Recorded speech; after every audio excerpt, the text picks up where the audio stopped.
Reading Oblivion, the real Barenziah, Part 2. Barenziah, Zia, Barenziah. She's gonna be Barry from now on because that's what Straw calls her. I didn't pick that. Her almost boyfriend picked that.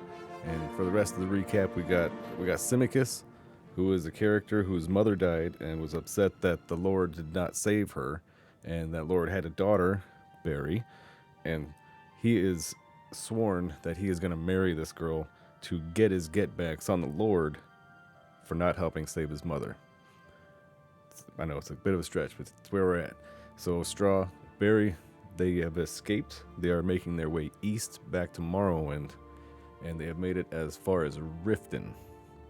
So here we pick that story back up from Riften with Barry and Straw. Barry and Straw settled into Riften for the winter, taking a cheap room in the slummier section of town.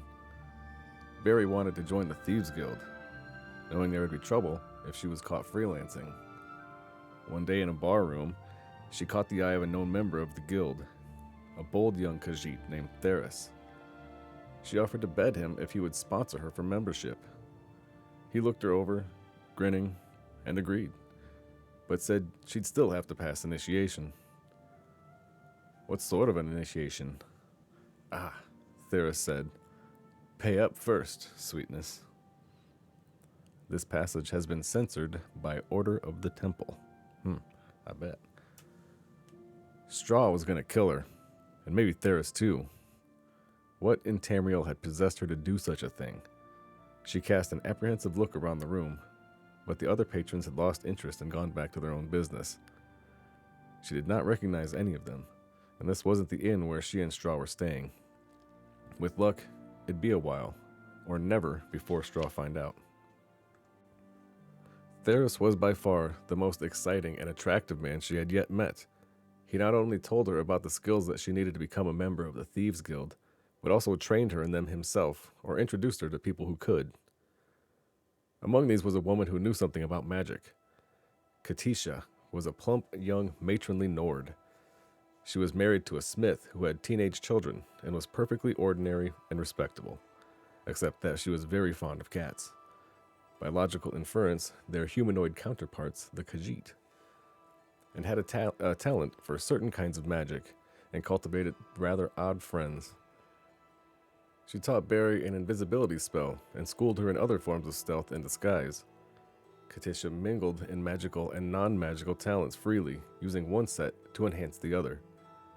She was not a member of the Thieves Guild, but was fond of Theris in a motherly sort of way. Barry warmed to her as if she had never toured any woman, and over the next few weeks she told Katisha all about herself. She brought Straw there too sometimes. Straw approved of Katisha, but not of Theris. Theris found Straw interesting, and suggested to Barry that they arrange what he called a threesome.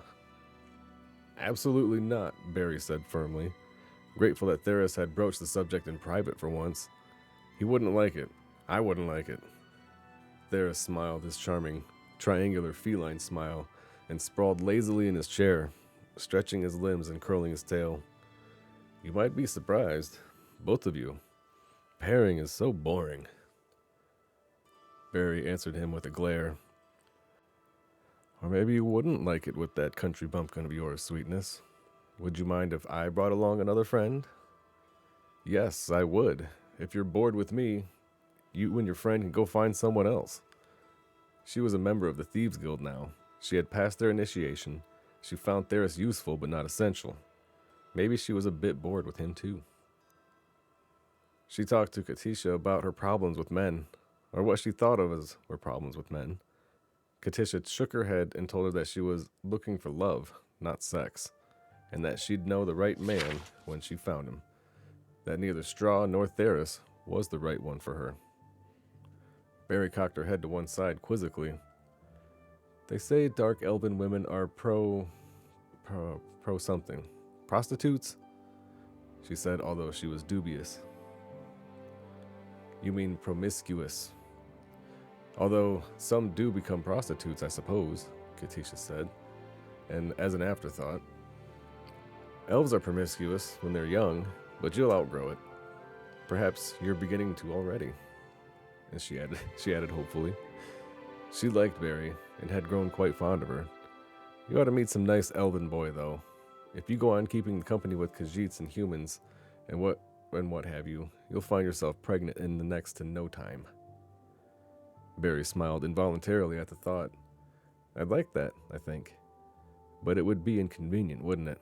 Babies are a lot of trouble, and I don't even have my own house yet. How old are you, Barry? 17? Well, you've got a year or two before you're fertile, unless you're very unlucky. Elves don't have children readily with other elves after that, even so you'll be all right if you stick with them. Barry remembered something else. Straw wants to buy a farm and marry me. Is that what you want? No, not yet. Maybe someday. Yes, someday. But not if I can be queen. And not just any queen, the Queen of Mournhold. She said this determinedly, almost stubbornly, as if to drown out any doubt.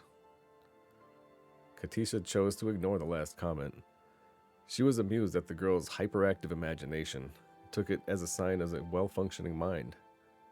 I think Straw will be a very old man before someday comes, Barry.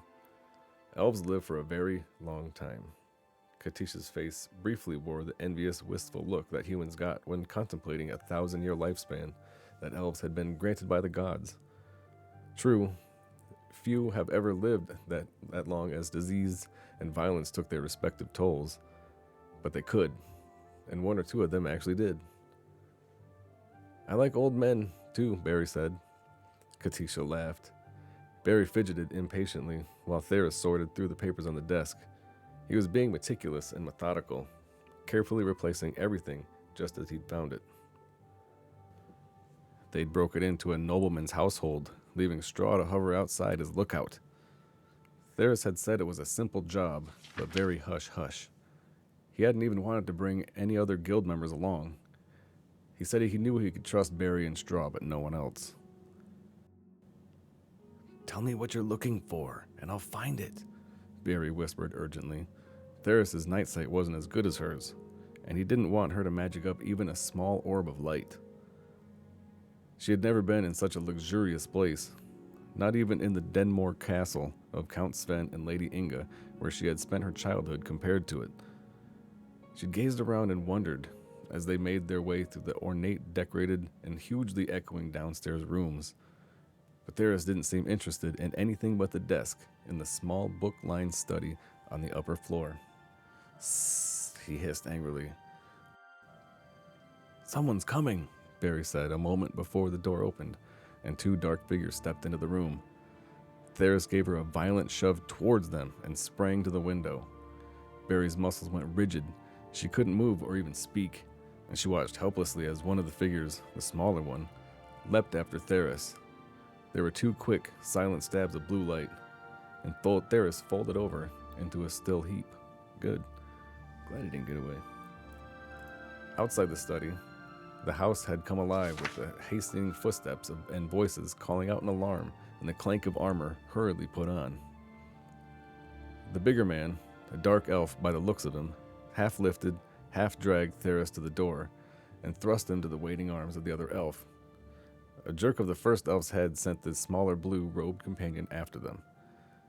Then he sauntered over to inspect Barry, who was once again able to move, although her head throbbed maddeningly when she tried to. "Open your shirt, Barry," the elf said. Barry gawked at him and clutched it closed. "You're a girl, aren't you, Barry?" he said softly. "You should have stopped dressing as a boy months ago. You know you're the only drawing attention to yourself, and calling yourself Barry? Is your friend Straw too stupid to remember anything else?" "It's a common elven name," Barry defended. The man shook his head sadly.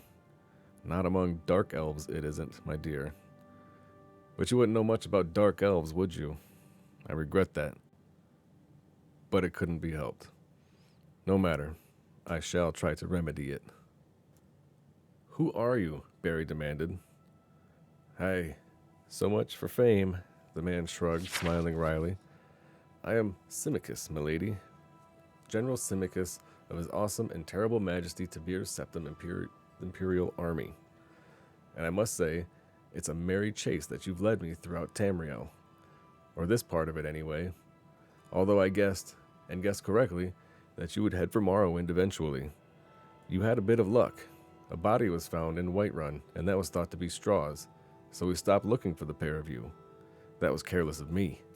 Yet, I'd not have thought that you'd have stayed together this long. Where is he? Is he all right? She asked in genuine trepidation. Oh, he's fine, for now. In custody, of course. He turned away. You care for him, then? He said, then he suddenly stared at her with fierce curiosity, out of red eyes that seemed strange to her, except in her own seldom-seen reflection. He's my friend, Barry said. The words came out in a tone that sounded dull and hopeless in her own ears. Symmachus, a general in the Imperial Army no less, said to have the friendship and ears of Tibir Septim himself. Aye, you seem to have several unsuitable friends, and you'll forgive me for saying so, milady. Stop calling me that. She was irritated at the general's seeming sarcasm, but he only smiled. As they talked, the bustle and flurry inside the house died away, although she could still hear people, presumably in the residence, whispering together not far off. The tall elf perched himself in the corner of a desk. He seemed quite relaxed and prepared to stay a while. Then it occurred to her. Several unsuitable friends, had he said? This man knew all about her, or seemed to know enough anyway, which amounted to the same thing. What's going to happen to them? It's me. As you know, this house belongs to the commander of the Imperial troops in this area, which means to say that it belongs to me. Barry gasped, and Symmachus looked up sharply. What, you didn't know? Why, you are rash, milady. Even for 17. You must always know what it is that you do, or get yourself into. But the guild wouldn't have. Barry was trembling. The Thieves Guild would never attempt the mission to cross the Imperial policy. No one dared oppose Tibir Septim, at least no one she knew of. Someone at the guild had bungled badly, and now she was going to pay for it. I dare say it's unlikely that Theros had guild approval for this one. In fact, I wonder. Symmachus examined the desk carefully. Pulling out drawers, he selected one, placed it on top of the desk, and removed a false bottom. There was a folded sheet of parchment inside. It seemed to be a map of some sort. Barry edged closer. Symmachus held it away from her. He was laughing. Rash indeed. He glanced it over, then folded it and replaced it.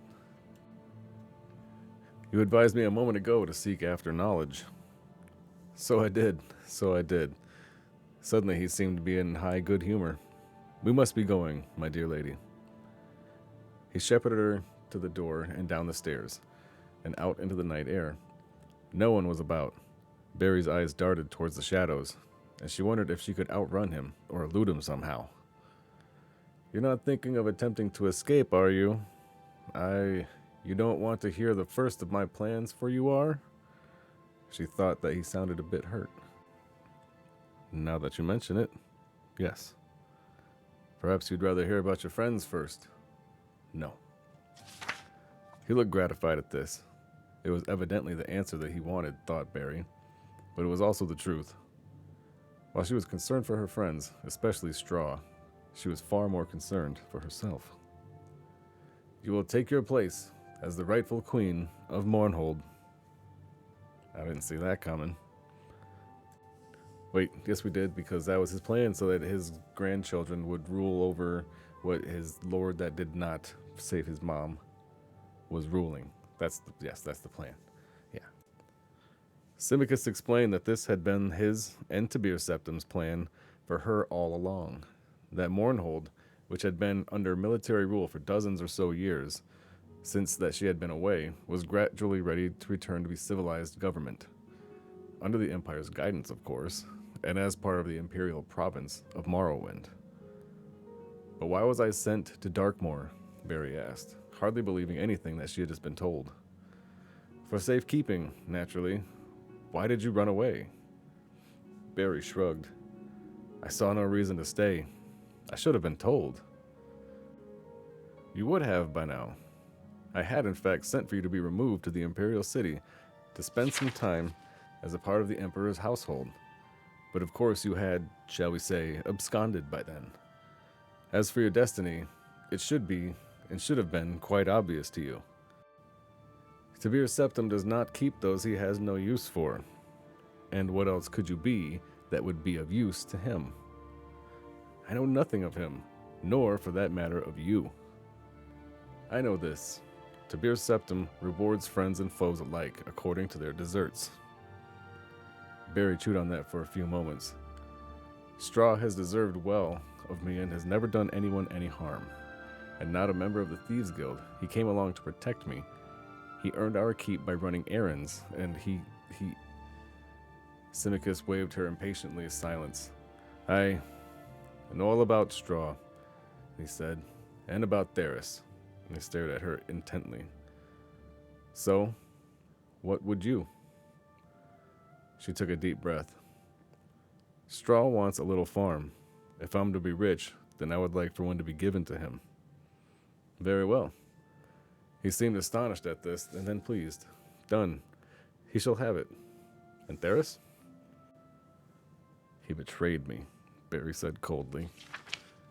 Theris should have told her what the risks of the job entailed. Besides, he pushed her right into the enemy's arms in an attempt to save himself. Not a man to be rewarded. Not, in fact, a man to be trusted. Yes, and? Well, he should be made to suffer for it, shouldn't he? That seems reasonable. What forms of said suffering should take? Wow, that was some Yoda. That seems reasonable. What form should said suffering take? Barry balled her hands into fists. She would have liked to have beaten Claw at that Khajiit herself, but considering the turn of events that had taken, that didn't seem very queenly. A whipping, or 20 stripes, too many, do you think? I don't want him to have any permanent injury, you understand, just to teach him a lesson. Aye, of course, Simicus grinned at this, and his features suddenly set, and became serious. It shall be done, your highness. My lady, Queen Barenziah of Mournhold. And then he bowed to her, a sweeping, courtly, ridiculously wonderful bow. Barry's heart leapt. She spent 2 days at Simicus's apartment, during which she was kept very busy. There was a dark elven woman named Drillian, who saw to her needs, although she did not exactly seem a servant since she took her meals with them. Nor did she seem to be Simicus's wife or lover. Drillian looked amused when Barry asked her about it. She simply said that she was in the general's employ and did whatever he asked of her.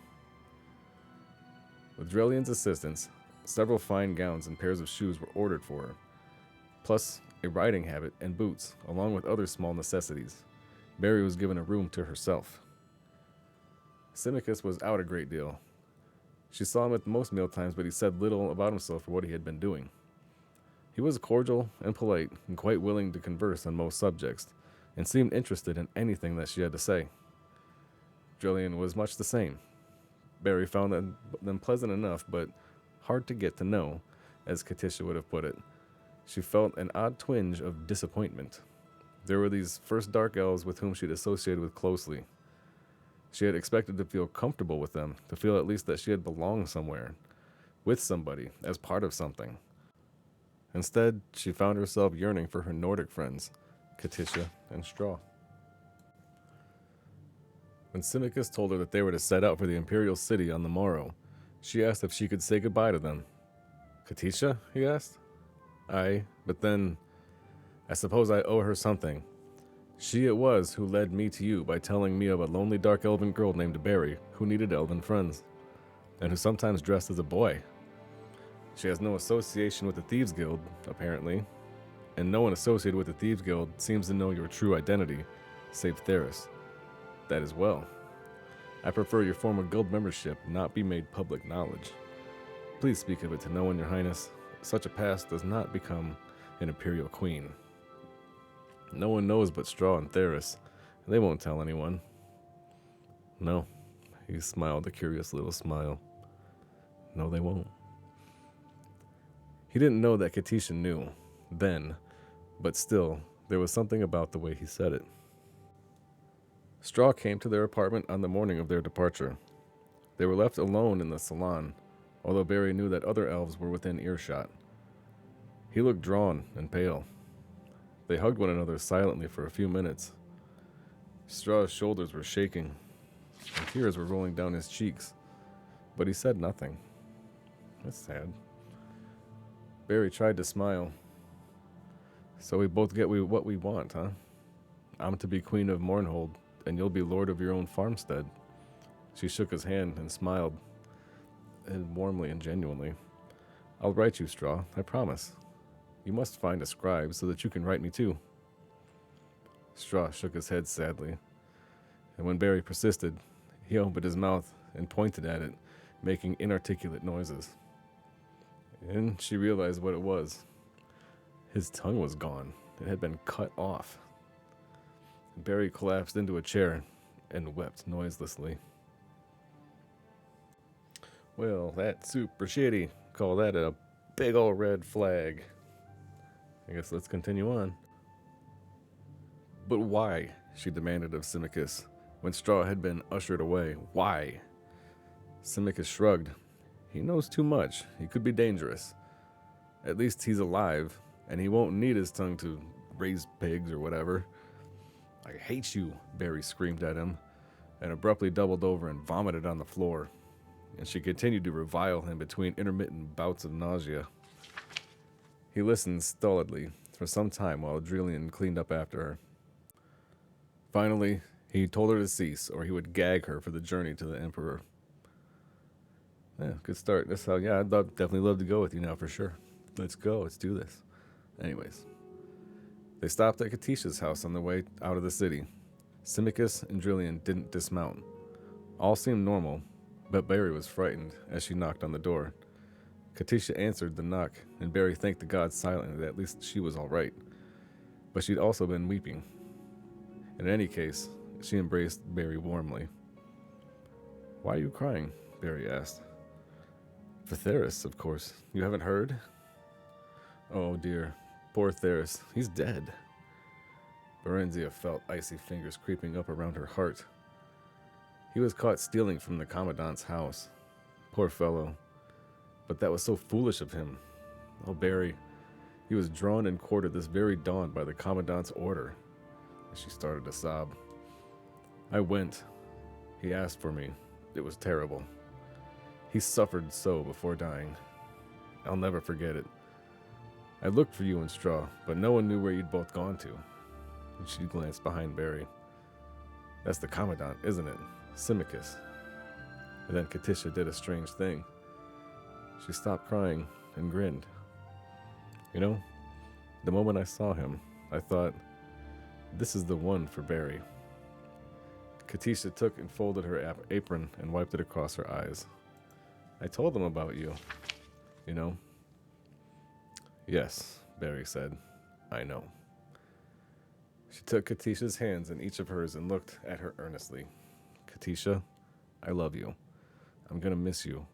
But please don't ever tell anyone anything else about me. Ever. Swear it. Especially not to Symmachus. And look after Straw for me, please. Promise me that. Katisha promised, puzzled though willing. Barry, it wasn't somehow because of me that Theris was caught, was it? I never said anything about Theris to him. She glanced over at the general. Barry assured her that it wasn't, that an informant had told the Imperial Guard of Theris's plans, which was probably a lie, but she could see that Katisha had plainly needed some sort of comfort. Oh, I'm glad of that. If I can be glad of anything just now, I'd hate to think. But how could I have known? She leaned over and whispered in Barry's ear. Symmachus is very handsome, don't you think? And so charming. I wouldn't know about that, Barry said dryly. I haven't really thought about it. There have been other things to think about, she explained, hurriedly about being the Queen of Mournhold and going to live to the Imperial City for a while. He was looking for me, that's all, on orders from the Emperor. I was the object of a quest, nothing more than some sort of a goal. I don't think he thinks of me as a woman at all. He said I didn't look like a boy, though, she said in the face of Katisha's incredulity. Katisha knew that Barry was evaluating every male that she had met in terms of sexual desirability and availability. I suppose it's the shock of finding out that I really am a queen, she added, and Katisha agreed that yes, that's true, that must have been something of a shock, although one there was no likelihood of her experiencing firsthand. She smiled, and Barry smiled with her. Then they hugged again, tearfully, for the last time. She never saw Katisha again, or Straw. The royal party left Riften by the Great Southern Gate, and once through, Simicus tapped her on the shoulder and pointed back to the portals. I thought you might want to say goodbye to Theros too, Your Highness, he said. And Barry stared briefly but steadily at the head impaled on the spike above the gate. The birds had been at it, but the face was recognizable. I don't think he'll hear me, although I'm quite sure he'll be pleased to know that I'm fine, she said, seeming to sound light. Let's be on our way, General, shall we? Simicus was clearly disappointed by her lack of reaction. Aye. You've heard of this from your friend Katisha, I suppose. You suppose correctly. She attended the execution, Barry said casually. If he didn't already, he'd find out soon enough. She was sure of that. Did she know Theros belonged to the guild? She shrugged. Everyone knew that. It's only lower-ranking members like me who are supposed to keep their membership secret. The ones higher up are well known. She turned to smile archly at him. But you must know all that, shouldn't you, General? She said sweetly. He seemed unaffected by this. So you told her who you were and whence you came, but not about the guild. The guild membership was not my secret to tell. The other was. There's a difference. Besides, Katisha is a very honest woman. Had I told her, it would have lessened me in her eyes. She was always after Theros to take up a more honest line of work, and I value her good opinion. She afforded him a glacial stare. Not that that's any concern of yours, but you know what else she thought? She also thought I'd be happier if I settled down with just one man, one of my own race. One of my own race with all the right qualities. One of my own race with all the right qualities, who knows to say all the right things. You, in fact.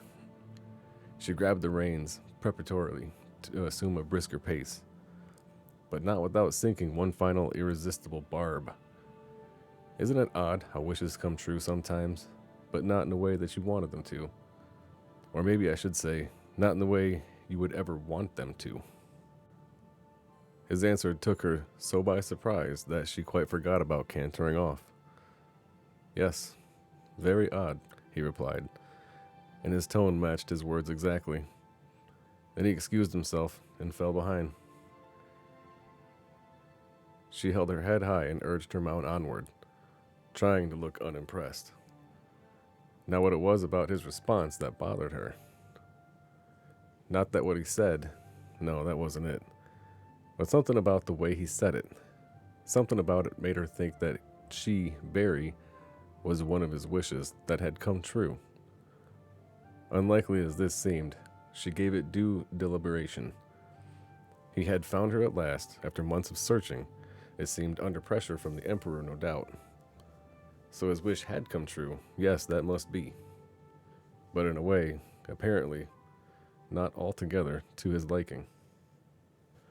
Right? Yeah, it's because we know this weirdo is trying to marry this girl to get back at somebody for not saving his mom.